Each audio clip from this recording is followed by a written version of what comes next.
Hello guys, good evening.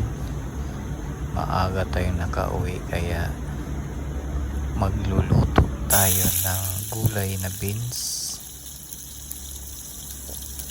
na may halong beef.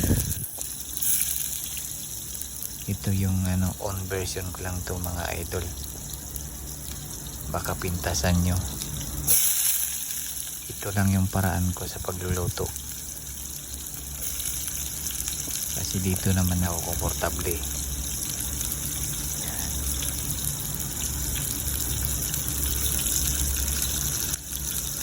Medyo masarap ito para sa